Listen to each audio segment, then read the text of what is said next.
We'll be running 3 special reports on property, banking and how the government and regulators are handling bubble risk. First up, here's Michael Yander on all the little boxes.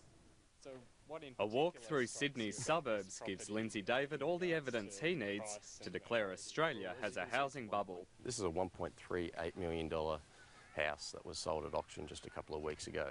And as you can see behind me, it's not a mansion, it's not a big house, it's a very old house that's probably destined to be knocked down and rebuilt on. The former owners are retirees, packing up to move to Queensland.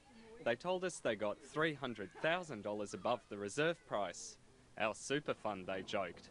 But it's the young family who bought this 65-year-old weatherboard house 45 minutes drive from the city that Lindsay David worries about. It's a beautiful neighbourhood. I mean, it's a nice neighbourhood. It's not a Beverly Hills, but we are priced in at a Beverly Hills, which is quite... Beverly Hills, California. Beverly Hills, California, not Beverly Hills, Sydney.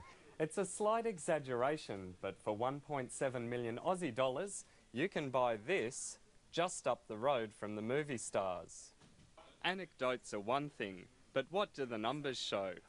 While Australian capital city home prices rose a solid 68% over the past 10 years, they rose a spectacular 125% in the decade before. Go back over the past 40 years or so, and Australia has seen stronger house price growth than anywhere else in the world except Norway.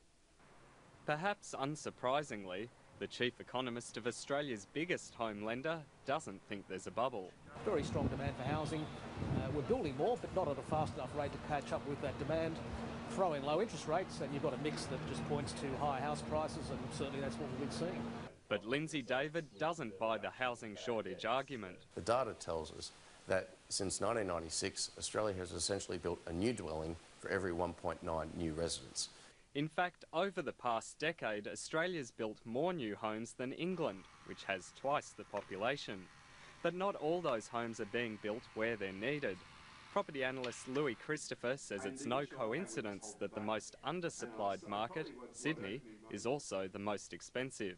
At this point in time, we think the market's about 25% overvalued, and if our forecasts come in for this year, it'll actually get up to about 40% overvalued. So that's pretty serious levels of overvaluation. It is. It's probably about the second highest overvaluation point we've ever recorded. But he says Sydney's the exception, not the rule. We don't believe, for example, there's a national housing bubble. We can definitely pinpoint areas where the markets have not moved for a very long time and they are undervalued compared to incomes. Many mining towns have seen their prices more than halve since the peak of the boom, and that's hitting some of the capital cities. Perth, which we still regard as being an overvalued territory, is having a downturn. Rents have fallen by 8%. House prices themselves are being held up, probably because of the easy credit, but it's likely we're going to see some sort of correction there. Darwin is clearly in correction territory from what we can see. Louis Christopher says Canberra, Adelaide and Hobart are fairly valued or even underpriced. But the international property analysts at Demographia beg to differ.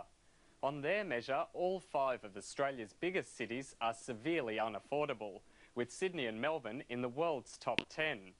And it's all been funded by a bigger mountain of debt, now a record 154% of household incomes. Lindsay David argues that leaves the whole property market vulnerable to potential price falls of up to 50%. What history tells us is that when bubbles burst, what happens is we move back to the long-term medians. So if Sydney had a long-term median of, say, somewhere between 5 and 6, you could see that we'll move back to the long-term median of 5 to 6 times income in the event of a deleveraging. A crash needs a trigger, and housing expert Emeritus Professor Mike Berry says there are 2 likely threats. One is rising interest rates or moves to limit home lending. The other threat is an external shock. Things like the Chinese economy suddenly hitting the wall. If that happened, then very quickly unemployment levels would start to rise in Australia, and people start to get worried about the security of their income. That's when the demand for housing can fall quite significantly and quite quickly.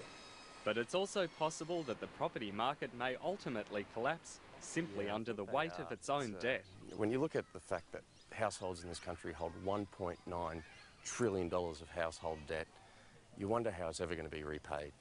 and how the banking system is going to be able to pump more debt into this housing market for house prices to grow. Because if they can't, well, that's it.